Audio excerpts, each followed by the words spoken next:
Hello everyone, welcome to Bajirao IAS Academy, the Hindu news analysis.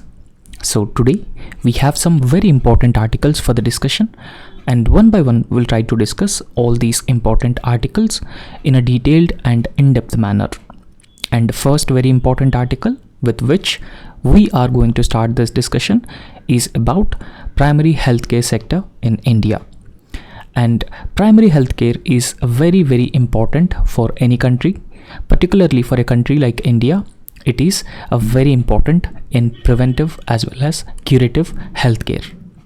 And if you look at the context in which this particular article has been given, and before that, this is very important for your General Studies paper 2 and paper 3 as well. And the context of this particular article, which is given in the Hindu newspaper, is that the National Health Accounts 2021 and 22 data has clearly revealed that there is only a marginal increase in the healthcare spending in India. So therefore, it has been highlighting critical gaps in India's primary healthcare system. So expenditure on healthcare system, particularly the primary healthcare system, is very important, but this data has been showing us that there is a small or a marginal increase in the healthcare spending in India. However, despite the government has launched several flagship and ambitious schemes in the healthcare sector such as Ayushman Bharat, it is surprising that the expenditure has not increased too much. And if you carefully look into this graph, so there are 4 different bars have been given, and these 4 different bars have been representing the out-of-pocket expenditure, government health expenditure, social security health expenditure, and private health insurance penetration in India.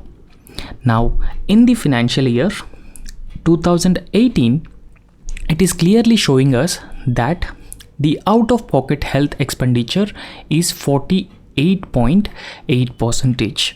The government total healthcare expenditure is 40.8%. Now, you can clearly observe that the government's healthcare expenditure is less than the total out-of-pocket expenditure in the healthcare.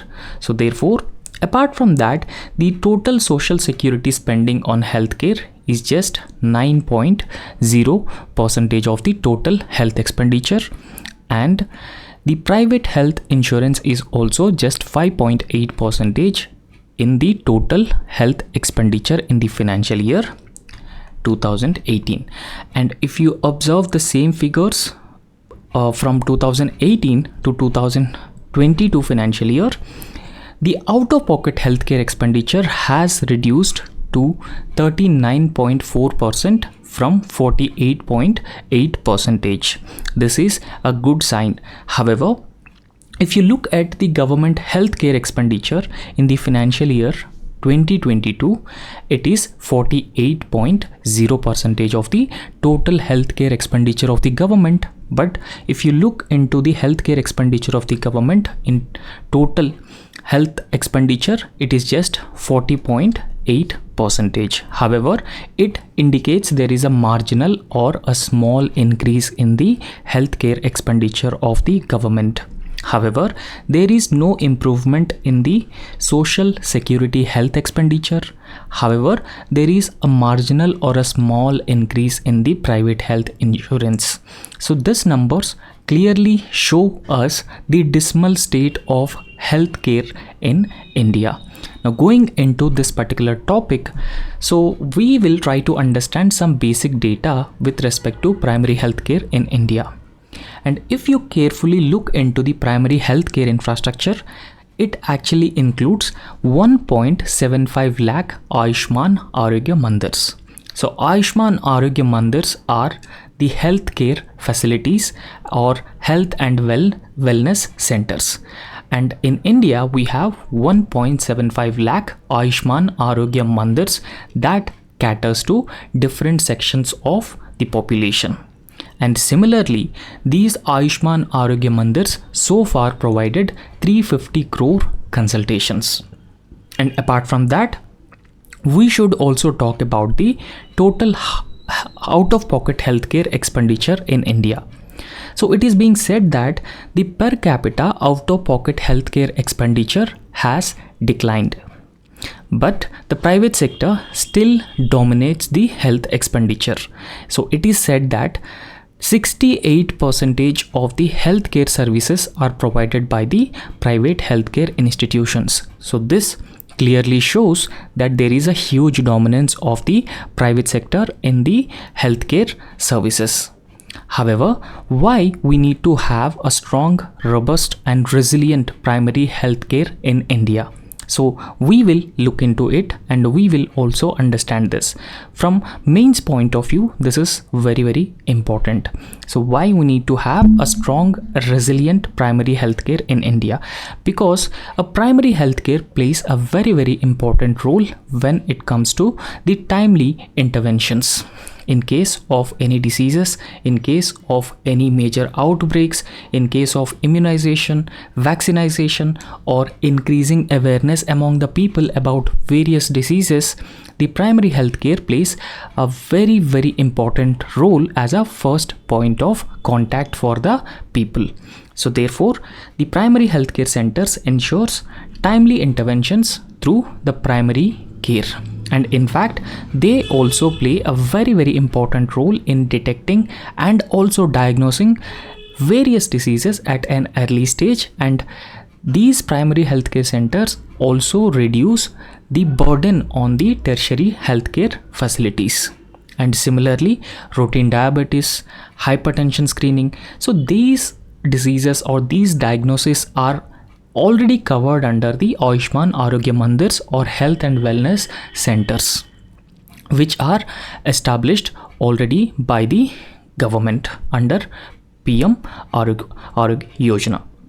And similarly, if we have a strong primary healthcare, so if we have a strong primary healthcare system, so that can actually minimize expensive hospitalization, because at an early stage there is a possibility that the disease can be accurately identified and appropriate treatment can also be provided at the primary level. And because of this particular reason, it could minimizes expensive hospitalization costs, thereby substantially reducing the out-of-pocket healthcare expenditure. And in fact, if you carefully look into the data with respect to out-of-pocket healthcare expenditure, it has been declined from 62.6% in the financial year 2014-15 to 39.4% in the financial year 21-22. As per the National Health Authority report, so the out-of-pocket healthcare expenditure has been clearly declined, and thanks to the primary healthcare system. So if we work more on the primary healthcare system, so that could give us a substantial healthcare benefits in the future. However, if you look at India's total healthcare spending on healthcare, it is still at a dismal level. However, National Health Policy has been suggested that India should spend at least 3% of its GDP on healthcare sector. However, India still spending less than 1.5% of its GDP on healthcare.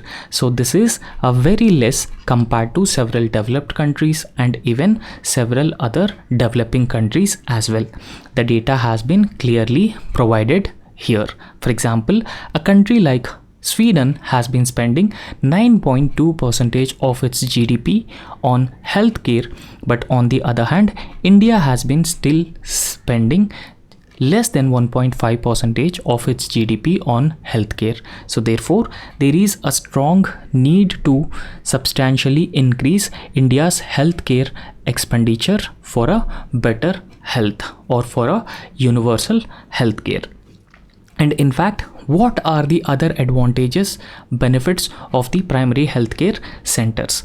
And in fact, as I have already told you that these primary healthcare centers are the first point of contact. So in case of any disease, in case of any outbreak, firstly, the people will approach the primary healthcare centers, and because of that reason they are the first point of contact for the rural people and also the people who are living in the tribal areas.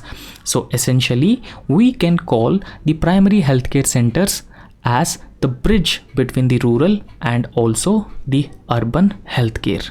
And it is said that around 1.75 lakh health and wellness centers have been established by the government as part of the Ayushman Bharat health insurance program. And in fact, the health and wellness centers which are established all across India, they will provide doorstep healthcare services to the people, particularly the marginalized, vulnerable and also the disadvantaged categories. And apart from that, in India, if you carefully look at the emerging diseases, so lifestyle related diseases are mostly dominating all other diseases. What are these lifestyle diseases? So these lifestyle diseases are also called as non-communicable diseases or NCDs. Because of unhealthy lifestyles of people, it very often leads to the non-communicable diseases. Now, what are the examples of these non-communicable diseases? Cancer, diabetes, heart ailments. So these are some examples of the non-communicable diseases. All of you agree with me when I say that the major reason for these non-communicable diseases are unhealthy lifestyle that people have adopted.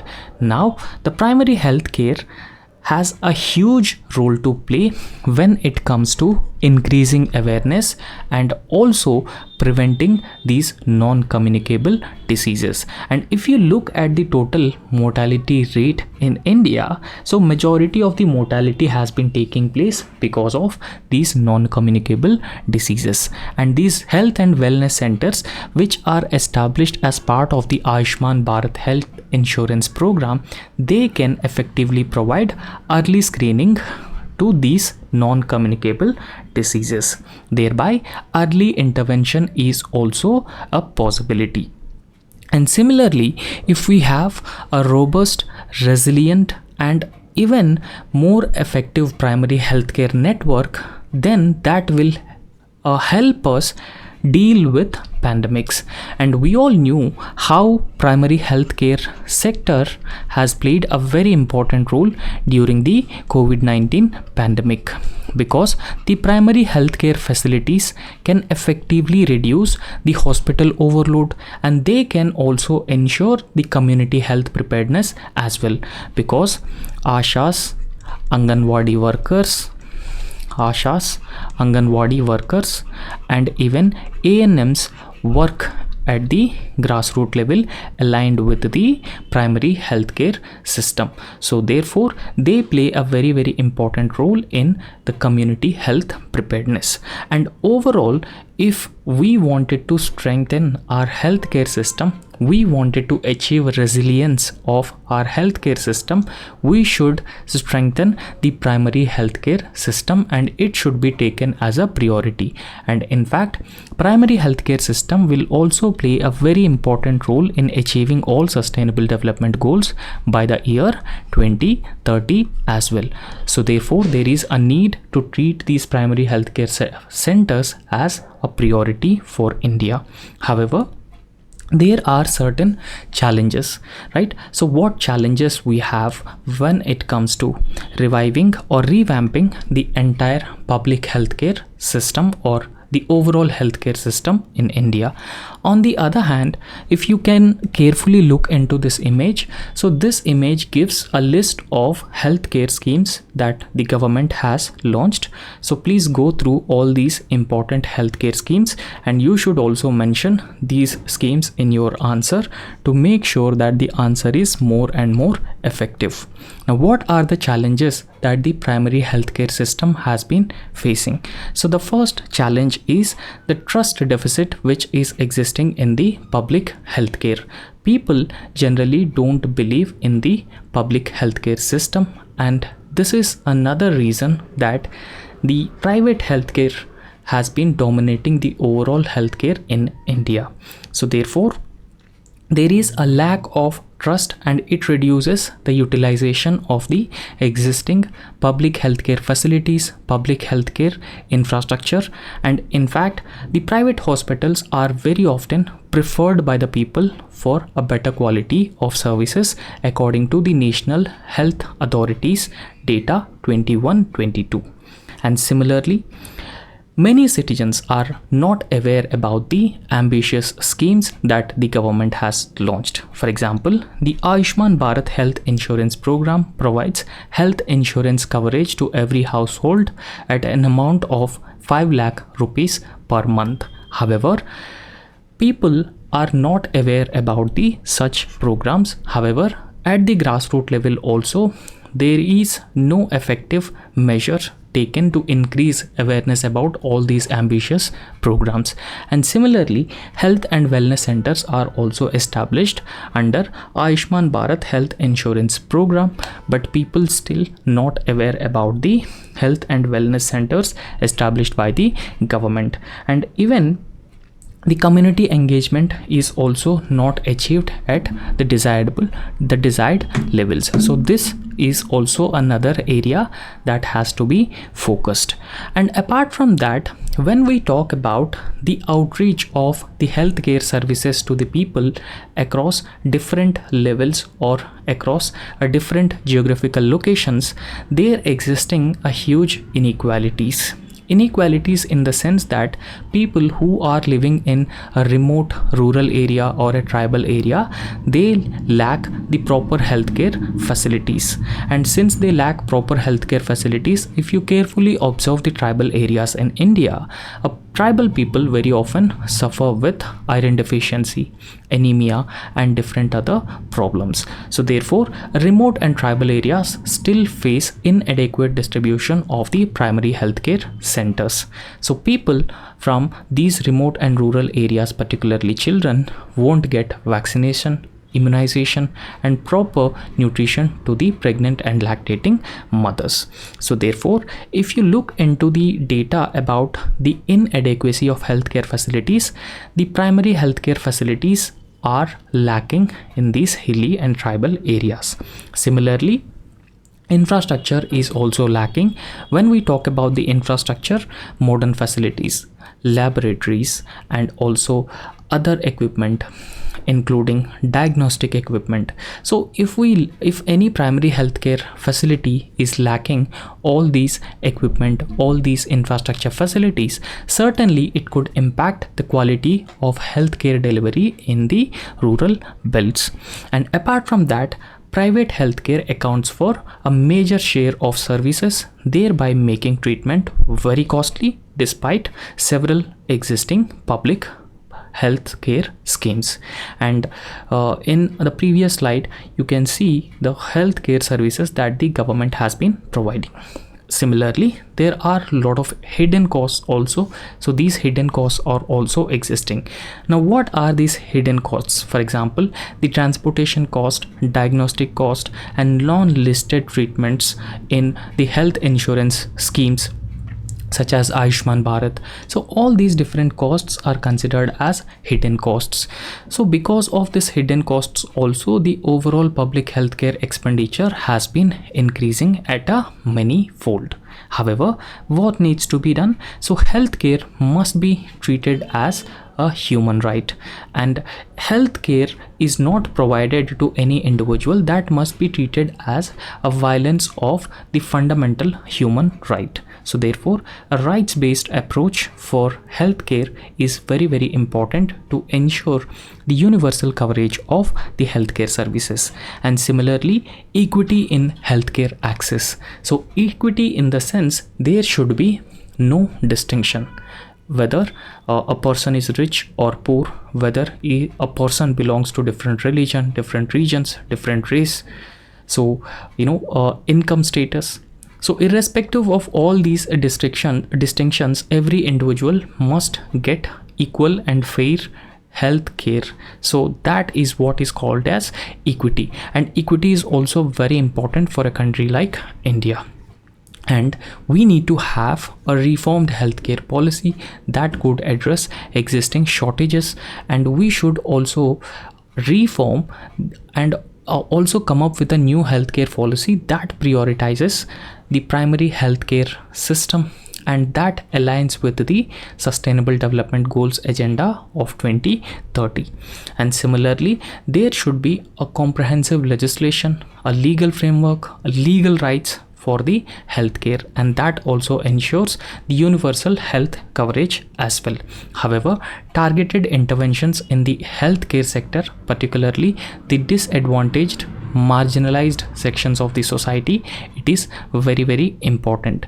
When we talk about the targeted sections, the tribal people who are not having adequate healthcare facilities, they need to be treated with a priority. And apart from that, we need to invest in healthcare infrastructure, and apart from that, the government must substantially increase the total expenditure on healthcare. At least 3% of India's GDP must be spent on healthcare to achieve a robust, comprehensive and resilient universal health coverage. And in fact, so universal health coverage actually requires all these different aspects should be looked into and they should be taken into consideration. I hope you have understood this particular topic. And going into the next important topic, so this is with respect to India's electric vehicles and how India's electric vehicles could actually power the India's energy requirement, India's energy needs. So this is very interesting topic, and this is important for your general studies paper 3. Recently what happened was the Kerala State Electricity Board, it had a collaboration with the IIT Bombay, and both IIT Bombay and Kerala State Electricity Board have launched a pilot project. So the pilot project was to evaluate the feasibility of integrating electric vehicles with a state power grid using a technology called vehicle to grid technology. So don't worry, we will understand what is exactly vehicle to grid technology. This is nothing but a feasibility of integrating the existing electric vehicles with the state's power grid, right? And in fact, this particular project aims to assess how the existing electric vehicles that we have, whether it is a car or whether it is a bike that we already have, right? So whether it is a car or a bike that we already have, particularly these are the electric vehicles, and electric vehicles are run with the batteries, right? So they have the batteries, and how the electric vehicles would actually support the grid, right? So it is essentially how electric batteries would support the grid, leveraging that it could be a potential solution to balance the electricity load when solar energy is not accessible. Now I will tell you exactly, I will try to explain you what is it. Now imagine that during summers, what happens during summers? The energy or power demand rises up, the power demand goes up, and in fact there will be shortage of energy, shortage of power during the summers.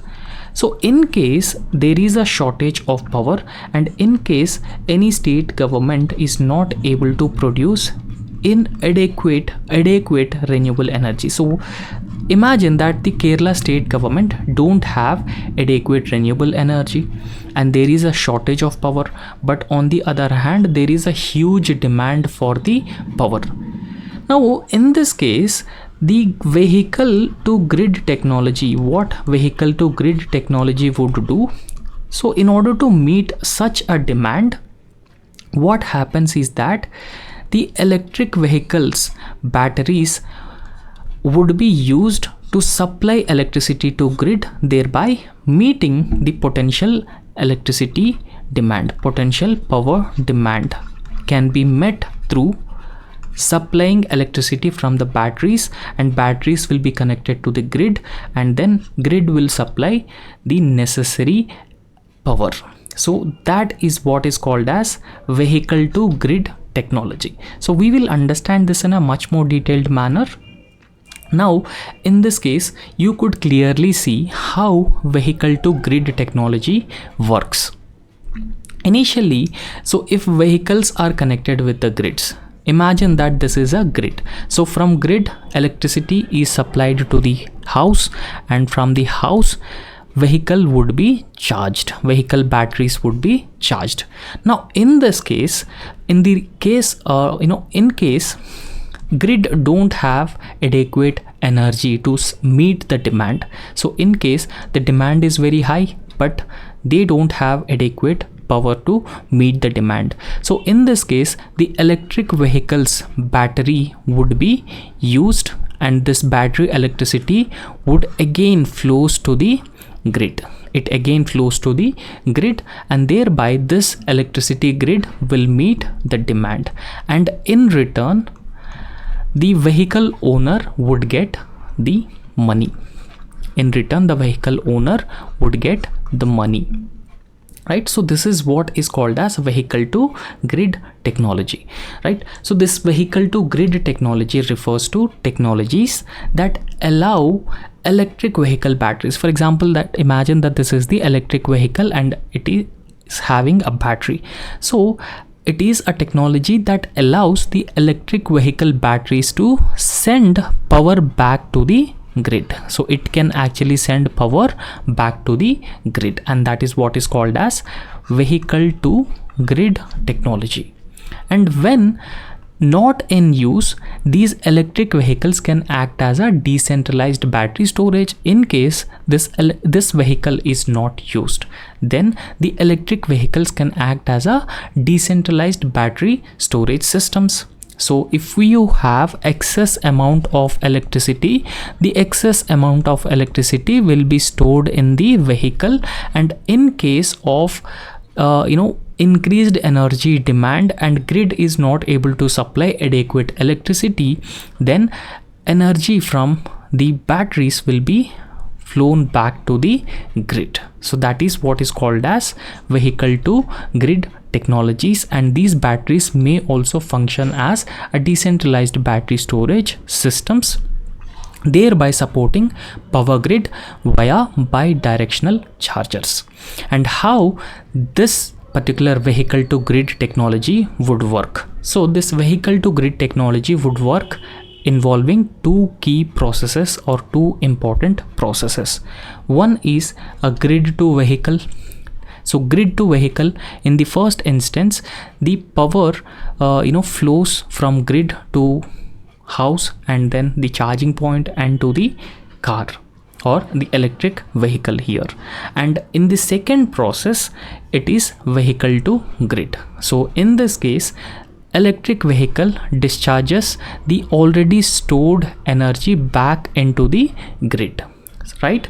So this vehicle to grid actually involves these two processes that we have just discussed. And similarly, while vehicle to grid is the most prominent, EV batteries can also support the following functions as well. So what are the other functions that electric vehicle batteries can actually support here? So vehicle to home. So in case grid is not able to supply electricity to home, then the electric vehicles can potentially supply the already stored power in the batteries to home, thereby powering the homes.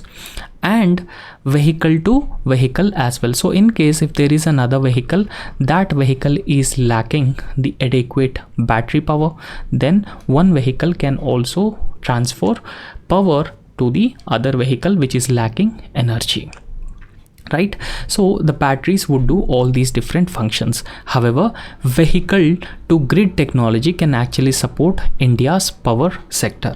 So we'll understand how it will support India's power sector. So there are number of ways through which it will support India's power sector. I hope you have understood what exactly is vehicle to power or vehicle to grid transfer. Now firstly, it will result in peak load reduction, right? So it will work as a peak load reduction because the electric vehicles can discharge power during the high demand period. So imagine that there is excess demand for the power during the summers and grid is not able to supply adequate amount of energy. Grid is not able to meet the existing demand, then the electric vehicles would come in and these electric vehicles would supply power to the grid. So thereby electric vehicles would discharge power during the high demand periods and potentially reducing the stress on the power plants, and it could also reduces the energy costs as well. Firstly, now if we are able to produce excess amount of renewable energy with the help of renewable energy, and in case if there is a lesser demand for the electricity, then we could actually charge the batteries of the electric vehicles, and in case of excess demand for the energy, so this already charged energy can be used, and that is why it is called as a decentralized energy storage systems. And secondly, it will also help in load balancing as well, because charging electric vehicles during the off-peak hours help stabilize electricity demand throughout the day. And the third major advantage of vehicle to grid technology is that a storage for volatile renewables, because this vehicle to grid actually stores the supply the surplus solar and wind energy, as we have already discussed this. So if we are able to generate surplus solar as well as a wind energy, and it will be used to charge the batteries of electric vehicles, and in case of a peak energy demand, the very same charged power would be used to meet the existing demand, thereby mitigating the renewable intermittency as well. So renewable energies are considered as intermittent technologies. What are these intermittent intermittent power supply sources, right? Intermittent power supply sources, and this is very important term that we should try to understand this. So if you take the example of the solar panels which produce electricity, which generate electricity based on the sunlight, based on the incoming sunlight, so do you think that they could be able to produce the electricity 24/7? No, they cannot produce electricity by 24/7. They can only produce electricity on sunny days. However, during winters and during the rainy season, also during cloudy days also, their efficiency to generate adequate electricity is compromised, and this is what is called as intermittency of the solar and wind power, right? So we cannot be able to generate power 24/7. It depends on the existing weather. It actually depends on the existing weather. So that is why, so if we have the vehicle to grid connected technologies, then we will be able to meet the intermittency of the renewable energy sources. And similarly, so we should be talking about the grid balancing as well, because a grid balancing actually provides the ancillary services like frequency regulation, voltage support for the grid rationality as well, grid reliability as well, because if you are supplying less energy through the grid systems may not support this. So for the reliability of the grid, you need to supply adequate energy through the grid as well. And apart from that, the vehicle to grid actually enables electric vehicles can act as an emergency power sources during the outages. Now imagine that there is a huge demand or electricity is urgently required, but we do not have adequate amount of electricity. So in those cases, in emergencies, if we have the vehicle to grid connected technology that is properly put in place, so that can help us come out of the emergency power outage situations. And in fact, these battery storage systems are considered as the decentralized energy storage sources, right?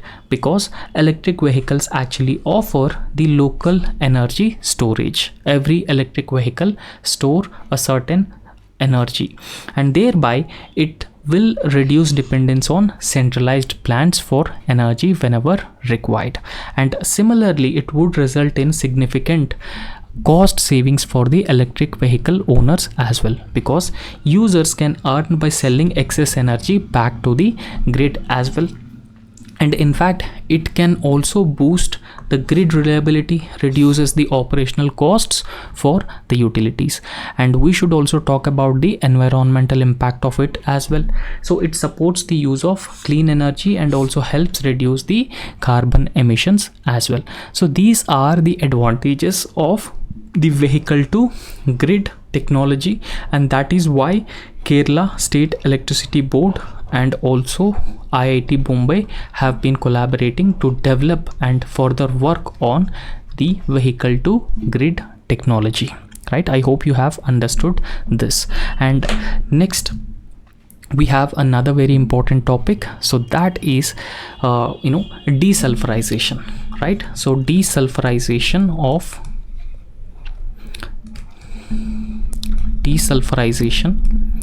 of coal or thermal power plants, right? So this is also a very, very important topic. Now we will understand what exactly is a desulfurization of coal power plants and how it will work, and why a recent report that has been submitted by the principal scientific advisor to the Prime Minister has recommended to end this desulfurization of coal power plant norm, right? Recently a study has been commissioned by the Office of the Principal Scientific Advisor to the Prime Minister, and it has recommended rolling back a 2015 norm of mandating flue gas sulfurization. Now we'll understand what exactly is flue gas sulfurization, and this flue gas sulfurization is with respect to the thermal power plants, right? So when we burn coal in these thermal power plants releases sulfur dioxide. They release sulfur dioxide into the atmosphere, and sulfur dioxide is an air pollutant. So since this is an air pollutant, the government has asked all the thermal power plants, the government in the year 2015 asked all thermal power plants to install the flue gas desulfurization devices, flue gas desulfurization technologies across all coal power plants. Thereby it could substantially lessen the emissions of sulfur. So as I have already told you that it is a major source of air pollution, and apart from that, sulfur also contributes to acid rain as well. It also contributes to acid rain as well.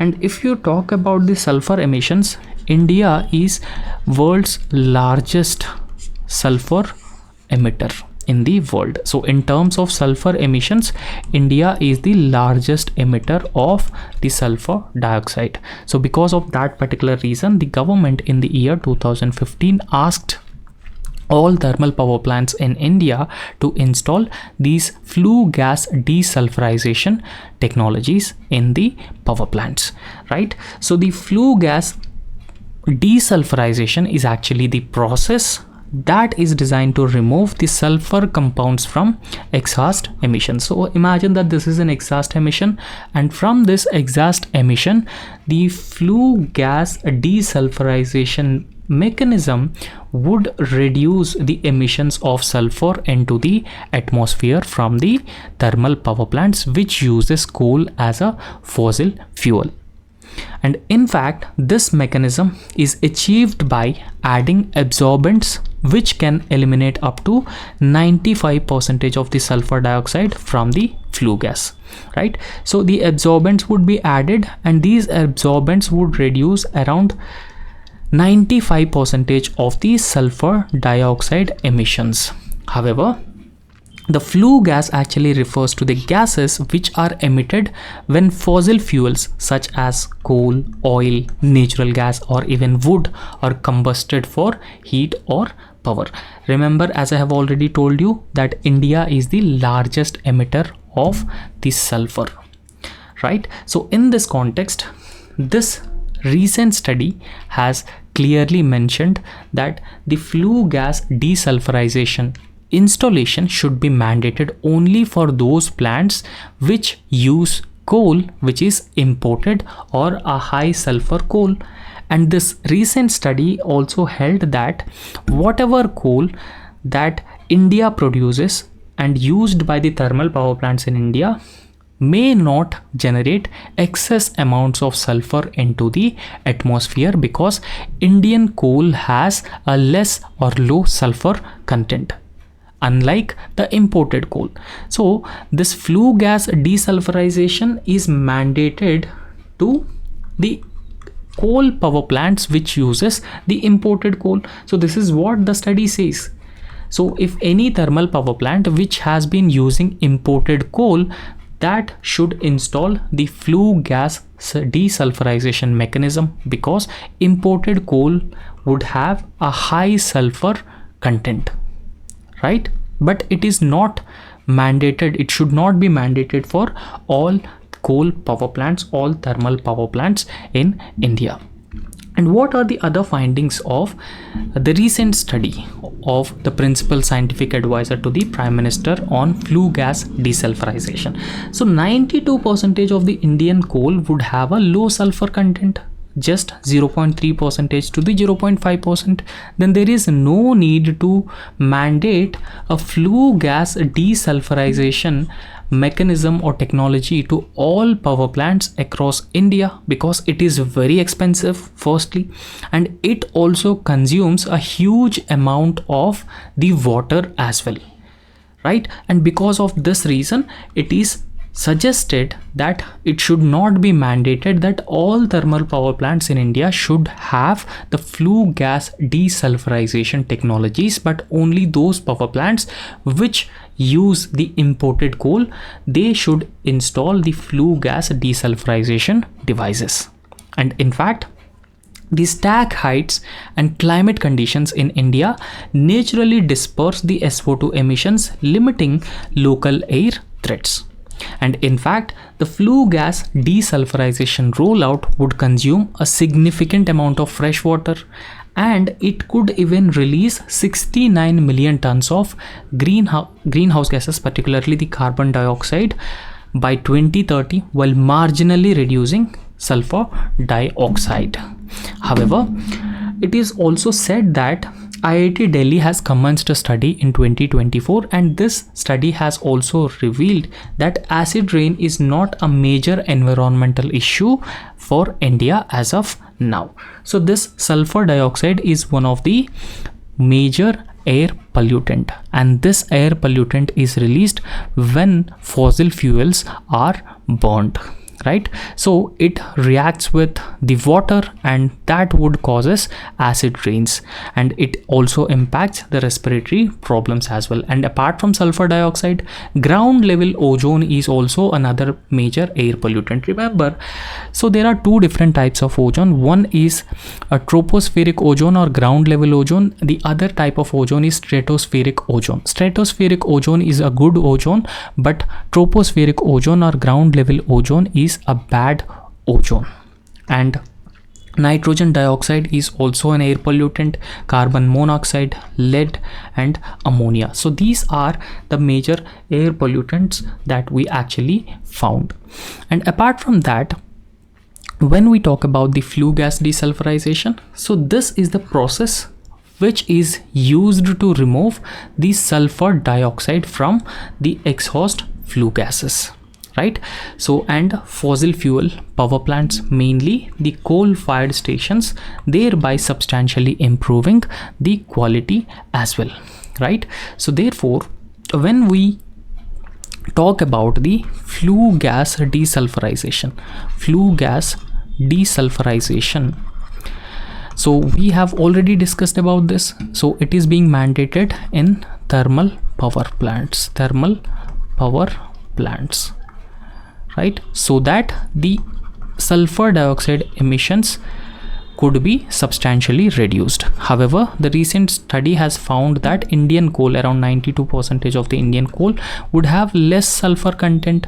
So there is no point mandating flue gas desulfurization for all the thermal power plants in India, because flue gas desulfurization is most expensive, and it also releases greenhouse gases into the atmosphere, and it also consumes a huge amount of fresh water as well, right? So sulfur is also not having that much impact on the environment in India as of now.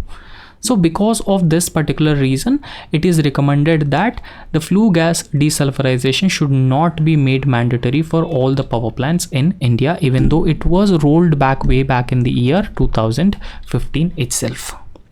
And it was introduced by the Ministry of Environment through a notification in the year 2015, and it requires all thermal power plants in India to install the flue gas desulfurization units by the year 2018, right?